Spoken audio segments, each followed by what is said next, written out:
నంద్యాలలో నారా భువనేశ్వరి పర్యటన సాగింది. నంద్యాల నగరంలో చంద్రబాబు అరెస్టును జీర్ణించుకోలేక గుండెపోటుతో మృతి చెందిన వారిని నారా భువనేశ్వరి పరామర్శించారు.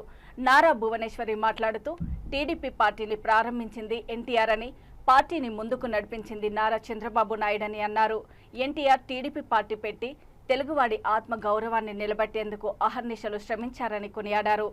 అన్నా క్యాంటీన్లో ఒక్క ఏడాదిలోనే 7.5 కోట్ల మంది భోజనం చేశారన్నారు. పేదలకు అన్నం పెట్టే అన్నా క్యాంటీన్లను వైసీపీ ప్రభుత్వం మూసివేసి పేదవాళ్ల కడుపు కొట్టారని మండిపడ్డారు. రానున్న ఎన్నికలలో టీడీపీ, జనసేన, బీజేపీ కూటమి అభ్యర్థులను గెలిపించాలని కోరారు.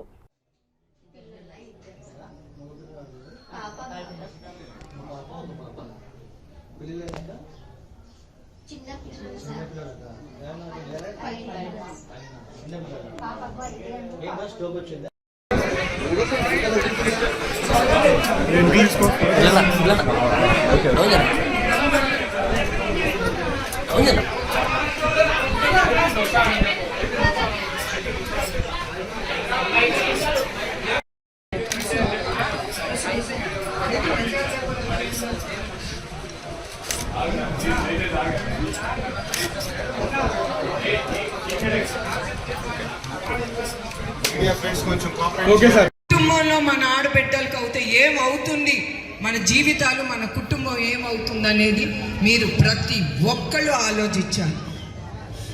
అదే నేను కోరుతున్నాను మీ అందరి దగ్గర నుంచి. కల్తీ మద్యం మీ అందరికీ తెలుసు. కల్తీ మద్యం గురించి ఇది అలవాటు పడి చాలామంది వాళ్ళ ఆరోగ్యాలు పోగొట్టుకుంటున్నారు. కొంతమంది అయితే చనిపోతున్నారు కూడా. ఆ భారం అంతా ఎవరి మీద పడుతుందమ్మా? మీ మీద పడతాను, స్త్రీల మీద పడతాను. చాలామంది అయోమయంగా ఉన్నారు. ఈ కుటుంబాన్ని ఎట్లా మనం ముందుకు తీసుకెళ్ళాలి? ఇంట్లో ఒక మగాయన చాలా అవసరం. ఆ కుటుంబం ముందుకు వెళ్ళాలంటే ఆయనే లేనప్పుడు మీకు ఎట్లా ఉంటుంది మీరు ఆలోచించుకోండి. ఇది ఈ ప్రభుత్వం చేసేది. భూ కబ్జాకు వస్తే ఏది దొరికితే అది భూ కబ్జా చేసేయటం. రోజు మీ ఓటు ఉందా చూసుకుంటున్నారు కదా ఈ మధ్యన. అట్లానే మీ ఇల్లు ఉందా, మీ భూమి ఉందా కూడా చూసుకోండి. అది కూడా కబ్జాలు చేసేయటం. పేదలు అవుతాయి, ఏం పెద్దవాళ్ళు అవుతాయి, అన్ని కబ్జాలు కబ్జాలు కబ్జాలు. ఇది వీడు చేసేది. Sand mafia.